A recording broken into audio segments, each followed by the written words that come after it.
Hello student, स्वागत है आपका हमारे यूट्यूब चैनल अभी रॉय पीसीएम क्लासेस स्टूडेंट। आज की नई वीडियो के साथ आज जो हम पढ़ने वाले हैं क्लास 12 की फिजिक्स। और देखिए क्लास 12 की फिजिक्स में तो देखिए इसमें हम देख रहे थे फैराडे के नियम के बारे में। तो फैराडे के नियम हमने देख लिए थे, दोनों नियम थे, ठीक है ना, दो नियम थे हमने, ठीक है नहीं। अब देखिए इस दूसरे नियम में आपने देखा था कि माइनस चिन्ह आ रहा था। ये माइनस चिन्ह क्यों आ रहा था, ये माइनस चिन्ह का मतलब क्या है, आज हम इस वीडियो में जो देखने वाले हैं वो देखने वाले हैं लेंज का नियम। और लेंज का नियम पूछ लिया जाता है, याद कर लेना। ये नियम जो है जैसे आपका लेंज का नियम हो गया, लॉरेंज बल वगैरह, किरचॉफ का नियम हो गया, गॉस का प्रमेय हो गया, एम्पियर का जो नियम होता है, एम्पियर का पर्पतीय नियम, ये जो तुम्हारे हैं ये सारे के सारे नियम पूछे जाते हैं, बहुत ज्यादा इंपोर्टेंट है। और इनका वीडियो मैंने बना रखा है, आप जाकर के देख लीजिए, ठीक है नहीं। तो हम देखेंगे कि माइनस आया क्यों, इसका मतलब क्या है, वो हम यहाँ पर देखने वाले हैं, ठीक है नहीं। तो चलिए वीडियो को स्टार्ट करते हैं। उससे पहले स्टूडेंट यदि आप हमारे चैनल पर नए हैं तो चैनल को सब्सक्राइब कर लीजिए, बेल आइकन को प्रेस करके ऑल पे क्लिक कर दीजिए ताकि आने वाले वीडियो की नोटिफिकेशन आपको मिलती रहे। चलते हैं वीडियो को स्टार्ट करते हैं। चलिए स्टूडेंट बात करते हैं हम यहाँ पर लेंज के नियम की। और लेंज का नियम क्या था, देखिए फैराडे के उसमें जो माइनस चिन्ह आता है उससे संबंधित लेंज ने अपना एक नियम बताया था कि उन्होंने कहा था कि यानी कि ये धारा की डायरेक्शन के संबंध में उन्होंने दिया था कि धारा की डायरेक्शन क्या होगी, और उसके संबंध में उन्होंने माइनस का एक चिन्ह दे दिया था। और उन्होंने बताया था कि अब आपका नियम सही है, यानी कि इसमें एक माइनस चिन्ह लगाइए, क्योंकि वहां पर ई बराबर जो होता है माइनस का N del phi upon del T होता है, माइनस का चिन्ह आता है, ठीक है नहीं। वो लेंज के नियम से आता है, किससे आता है, लेंज के नियम। तो लेंज का नियम है क्या चीज, समझिए। देखिए ये बताया गया था कि यानी कि जब हम किसी कुंडली के सापेक्ष गति कराते हैं चुंबक की, तो इसके जैसे हम इसके पास लेके आएंगे, इसको क्या लाएंगे, इसको इसके पास लेके आएंगे, इसके पास, यानी जब इसके पास लेके आएंगे इसको, तो क्या होगा, इसके अंदर एक धारा उत्पन्न होगी। क्या उत्पन्न होगी, धारा उत्पन्न होगी। ये तो हमें पता है कि इसके अंदर धारा उत्पन्न होगी, क्यों होगी, क्योंकि इसमें फ्लक्स रेखाएं गुजरेंगी तो उसके अंदर धारा उत्पन्न होगी, होगी ना होगी। क्योंकि यहाँ से बल रेखाएं जो होगी, चुंबक की बल रेखाएं इसके अंदर से गुजरेंगी और फ्लक्स में परिवर्तन होगा, और यहाँ पर क्या होगा, धारा उत्पन्न हो जाएगी, यानी प्रेरित विद्युत वाहक बल उत्पन्न हो जाएगा। इस कुंडली है ये कोई एक, ठीक है नहीं। ऐसे यहाँ पर अगर देखेंगे, अगर मैं इसको विपरीत डायरेक्शन में ले जाऊंगा ऐसे करके, तो विपरीत डायरेक्शन में पीछे ले जाऊंगा, फिर भी क्या होगा, फ्लक्स में परिवर्तन होगा, यानी कि फ्लक्स में परिवर्तन घटेगा, यानी कि बल रेखाएं घटेगी, फिर भी इसमें क्या होगा, प्रेरित विद्युत वाहक बल उत्पन्न होगा, होगा नहीं होगा। ऐसे अगर इसको देखिए, अगर मैं इसका एस सरा लेके आता हूं उसके पास, तो जब इसका एस सरा इसके पास लेके जाता हूं, फिर भी क्या होता है, इसके अंदर एक चुंबकीय क्षेत्र फ्लक्स में परिवर्तन होता है, जिससे प्रेरित विद्युत वाहक बल उत्पन्न हो जाता है। ऐसे ही मैं इसको विपरीत डायरेक्शन में लेके आऊंगा, फिर जैसे मैं इसको पीछे लेके आऊंगा तो क्या होगा, इसके अंदर भी एक प्रेरित विद्युत वाहक बल उत्पन्न हो जाता है। अब देखिए समझना है, ये तो हमने देख लिया कि यहाँ प्रेरित विद्युत वाहक बल उत्पन्न होता है, तो डायरेक्शन क्या होगी, तो समझिए लेंज ने एक नियम दिया था, ये बताया था कि जब हम एक कुंडली और चुंबक के मध्य सापेक्ष गति कराते हैं तो उससे क्या होता है, फ्लक्स में परिवर्तन होता है, और फ्लक्स में परिवर्तन होने से एक प्रेरित विद्युत वाहक बल उत्पन्न होता है, जिसकी दिशा सदैव ऐसी होती है कि वह उस कारण का विरोध करती है जिससे वो स्वतः उत्पन्न हुई है। अब मान लीजिए यहाँ जो धारा उत्पन्न होगी वो इससे उत्पन्न हुई है, इससे उत्पन्न हुई है, चुंबक से तो उत्पन्न हुई है। लेंज का नियम कहता है जिससे धारा उत्पन्न होती है वो उसी का विरोध करती है। अब देखिए यहां में धारा उत्पन्न हो रही है जिसका विरोध करेगी। अब विरोध का मतलब ये है कि ये भी इस पे बल लगाएगी, लगाएगी ना लगाएगी, ये भी इस पे बल लगाएगी भाई। अब इसके कारण इसमें फ्लक्स में परिवर्तन हो रहा था, इससे क्या हुआ, एक प्रेरित विद्युत वाहक बल उत्पन्न हुआ। अब ये प्रेरित विद्युत वाहक बल इस पे बल लगा रहा है, तो आप एक बात बताइए, इस पर बल कब लगेगा, एस होगा तो भैया ये अपने आप खींच लेगा, एस को ये खींच लेगा ना अपने आप पास में है, परंतु ये इसका विरोध करेगा, ये कहेगा ये धारा कि अब ये पास ना आए, ये यहाँ धारा उत्पन्न जो होगी वो कहेगी कि ये चुंबक जो है इसके पास ना आए, तभी तो विरोध होगा, ऐसा तो नहीं खींच लेगा इसको, है ना, तो नहीं। तो लेंज का नियम भी कहता है कि जिससे धारा उत्पन्न होती है वो उसी का विरोध करती है। तो देखिए इसमें जो धारा उत्पन्न हो रही है, ये तो हमें पता है ना, जब इसके पास ले जाएंगे तो उसमें धारा उत्पन्न होगी, जो धारा उत्पन्न हुई है अब वो क्या करेगी, उसी का विरोध करेगी जिससे ये उत्पन्न हो रही है। तो इसका मतलब समझिए, यहाँ विरोध करने के लिए क्या करना पड़ेगा, यहाँ एस तो होगा नहीं, यहाँ क्या होगा, एन होगा, यहाँ पर जो होगा एन होगा, और एन एन ही को प्रतिकर्षण करता है। एन एन को ही क्या कर सकता है, प्रतिकर्षण कर सकता है। यहाँ एन जो इसका होगा, ध्रुव होगा, एन पोल होगा, वो इसको ही क्या करेगा, प्रतिकर्षण करेगा। इसका मतलब यहाँ पर एस हो जाएगा, होगा नहीं होगा, ऑटोमेटिक होगा। तो अब यहाँ पर आप बताइए धारा की डायरेक्शन क्या होगी, धारा कैसे होगी। तो आप जानते हैं, इस प्रकार से देख लीजिए, ऐसे लीजिए, ये छल्ला है आपका, आपका ऐसे रखा था, ये ऐसे रखा था, ऐसे इसी प्रकार से रखा है। अब धारा, अब इस डायरेक्शन में क्या है, एन, और इसमें क्या है, एस।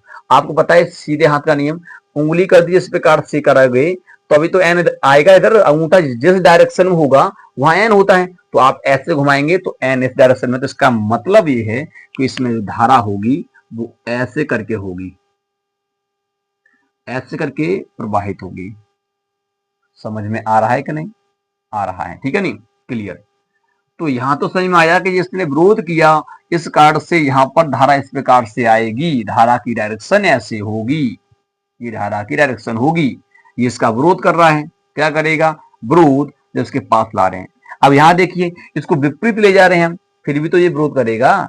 ये कहेगा, जब इसको पास से दूर ले जा रहे हैं तो ये कहेगा अपनी तरफ खींचेगा, इसको अपनी तरफ खींचेगा, विरोध करेगा, क्योंकि तभी धारा उत्पन्न होगी इसमें।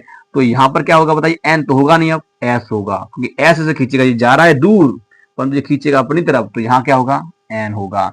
तो अब यहाँ डायरेक्शन क्या होगी, ठीक इसके विपरीत कर दीजिए, तो यहाँ डायरेक्शन होगी इस प्रकार से, क्लियर, ऐसे करके डायरेक्शन होगी। तो यहाँ पर धारा की डायरेक्शन इस प्रकार से होगी, ठीक है। यहाँ आप खुद देख रहे होंगे कि यहाँ धारा इसका विरोध कर रही है, जिससे उत्पन्न हो रही है उसी का विरोध कर रही है, यानी कि इसके विपरीत धारा उत्पन्न कर रही है ना। अलग से एक चुंबकीय क्षेत्र क्या कर दिया, इसने उत्पन्न कर दिया, और वो इसको क्या कर रहा है, प्रतिकर्षण कर रहा है। ये पास आ रहा है, वो उसका विरोध कर रही है, ठीक है नहीं। तो विरोध कर रही है यहाँ पर। अब यहाँ देखिए एस वाला सिस्टम है, अगर मैं इसको इसके पास लेके जाऊंगा तो आपको पता है ये इसका विरोध करेगा, यहाँ इसमें धारा उत्पन्न होगी, विरोध करेगी, तो यहाँ एस होगा, क्या होगा, एस, एस एस का ही विरोध कर सकता है, होगा नहीं होगा, तो यहाँ एन होगा। इसका मतलब ये है कि यहाँ धारा की डायरेक्शन क्या होगी, धारा की डायरेक्शन यहाँ से इस प्रकार से होगी, ऐसे ऐसे करके, क्लियर। इधर एन है तो एन से ऊपर तक ऐसे, दूर ले जाऊंगा तो यहाँ एन हो जाएगा और यहाँ एस हो जाएगा, तो धारा की डायरेक्शन इसके विपरीत हो जाएगी अब इस प्रकार से, क्लियर, समझ में आ गया यहाँ तक। लेंज का नियम कोई ज्यादा कठिन नहीं है, सिंपल है, ठीक है, समझ में आ रहा है कि नहीं आ रहा। तो ये चीज है, आप देखिए यहाँ पर है ना, जैसे हम इसको पास लेके आ रहे हैं तो ये इसका विरोध कर रही है, जो धारा इसमें उत्पन्न हुई वही धारा इसका विरोध कर रही है। तो विरोध कैसे होगा, यहाँ एन, ये ध्रुव, इसका एन चुंबकीय क्षेत्र का जो है, सॉरी एन जो ध्रुव है उसको उत्पन्न करेगी, ये जो धारा है इसको यहाँ पर इस डायरेक्शन में, तभी तो एन एन का विरोध कर पाएगा। और यहाँ जब ये दूर जा रहा है तो ये खींचने की कोशिश करेगी, तभी तो यहाँ पर एस होगा, तभी तो ये खींच पाएगा यहाँ पर, है नहीं। और यहाँ पर देखिए एस को पास ला रहे हैं तो इसका मतलब धारा इसमें उत्पन्न हुई, फ्लक्स होगा इसमें, और इसके कारण क्या होगा, इसमें प्रेरित विद्युत वाहक उत्पन्न होगा। अब देखिए ये इसका विरोध करेगा, लेंज का नियम कहता है कि जो धारा उत्पन्न हुई है या प्रेरित विद्युत वाहक उत्पन्न हुआ है वो उसी का विरोध करता है, जिससे स्वतः उत्पन्न होता है। तो इससे तो ये उत्पन्न हुई है और ये जो ये धारा है इसी का विरोध करेगी, तो एस को एस से कहेगी भाग भाई यहाँ से, तो ये ऐसे जा रहा है पर ये इसको प्रतिकर्षण करेगा, क्लियर, ऐसे यहाँ पर करेगा। समझ में आया कि नहीं आया।